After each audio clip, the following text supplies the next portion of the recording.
Well, full tuition, I believe it's 80K per year. So it comes out to about 300,000 for 4 years. You know, you look around, like this place used to be full of people, like families, you know, people walking their dogs and doing all that. It used to be such a cultural, like, you know, hub for people in Morningside Heights. But ultimately now with all the protests and everything, the administration has completely shut us off from the community. I feel really guilty at the same time because it's like I'm at the same time I'm trying to find jobs and like, you know, like the loan. I want to say like 6 figures, like 100,000, you know, like it's 100, just 100,000 or more than 100,000? like more. Okay. Yeah. How more? 200,000? If you could change one policy at Columbia University, I'd say open the gates. Open the gates. Columbia is an incredible world-class university, but even here, there are things students struggle with. I didn't come to bash the school. I came to listen. So I asked students one question. What do you not like about Columbia?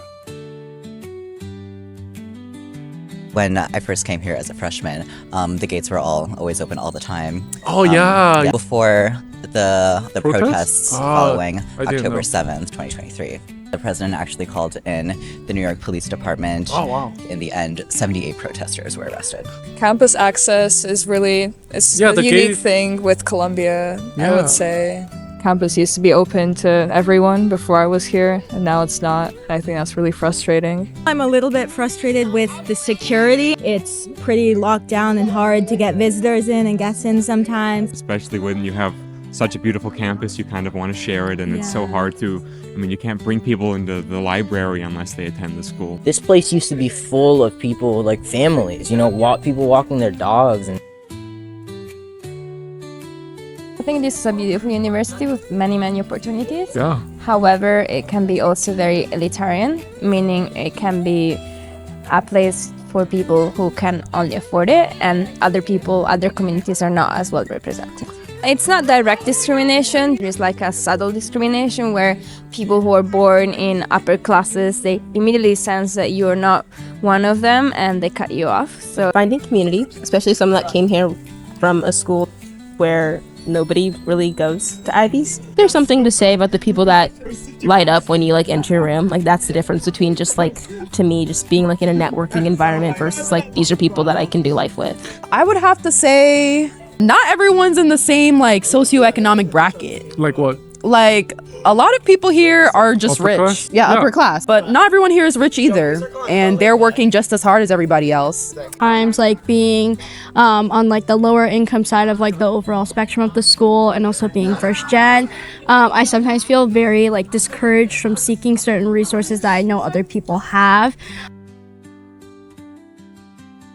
well, full tuition, I believe it's 80K per year. So it comes out to about 300,000 for 4 years. If I'm on a scholarship and then I have some loans, by the time I graduate, I'll have 50K loan. I feel really guilty at the same time, like coming to the school with the tuition and stuff, because it's like I'm at the same time I'm trying to find jobs and like, you know, like the loans, and then, you know, feeling like I'm a burden to my parents. I want to say like 6 figures, like 100,000, you know, like it's 100, just 100,000 or more than 100,000? Like more. I feel grateful, but more so guilt. Because my parents are old, and I don't want to put that pressure on them. My parents is proud, so I want to make them feel like their money is like worth it. Tuition, if I'm correct, is around 90K a semester. You are getting out of it as much as you put in. You know that 90K can be cheap if you are smart about how you use your time here.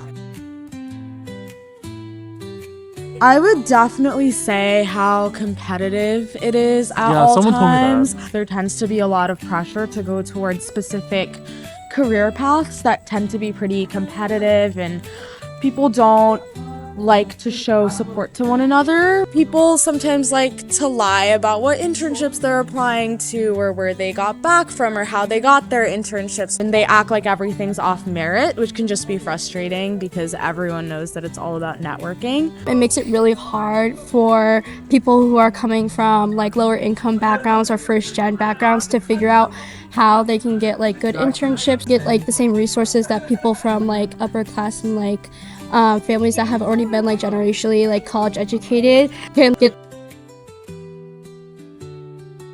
It's really stressful. Really? Why? Yeah, just a lot of courses. Also, I'm like in a lot of different clubs. It's a lot of midterms right now. They just keep coming and coming. You never get a break. How much hours are you sleeping? 5 to 7 5 to 7? on weekdays, and then like The lack of community here, or like the lack There are of so many people. There are so many clubs. Yeah, I mean, yeah, there are clubs and all that, but like I feel like socially it's hard to make friends. I feel like So, everyone keeps to themselves. Funny like, thing is that you're not the only person who said that. yeah, because like I feel like when I came here the first time, right? Like the culture here was really different. Yeah. It's like everyone's doing their own work, like everyone's in their studies. You can know a lot of people, but it's hard to make friends. Yes, I agree with that. It's hard to find people that you can connect with really. I don't like how it's a very small campus. Sometimes it can feel kind of like isolating. You miss out on the traditional college experience of like having that tight-knit college town, but at the same time, it is really cool to be in the big city, so it's a trade-off. I would say the stress culture. I think some people take it really seriously. Midterm season, for sure. Like you have a 24-hour library, people are just in there working, grinding, but it just like makes everyone else, very tense. The right to protest should be protected and encouraged. Was it peaceful? Yes. Despite it was peaceful, they were arrested.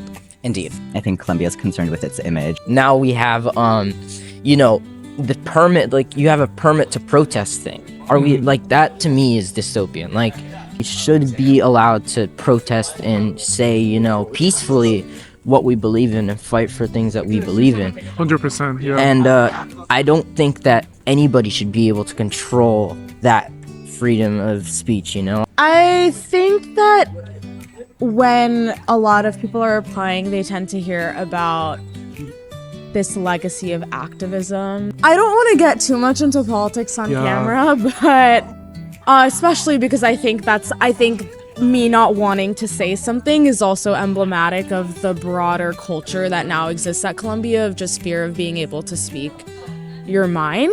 Genuinely just not to be political. I'm not giving a stance, but I think... Yeah, a few people said that, yeah. Yeah, I think in general the protests, or at least them being shut down, I feel like everyone should have the freedom to speak their voice. Yeah. But I really love this place. I'm very happy with the school. I'm very happy with my decision. I'm very happy with the people that I've met. Most of the students I talk to are proud to be here and grateful for the opportunity. They just also wanted to be honest about the pressure, the cost, and the parts that don't show up on brochures. This isn't Columbia is bad. It's students sharing their side of the story. I hope it helps you see the school a little more clearly.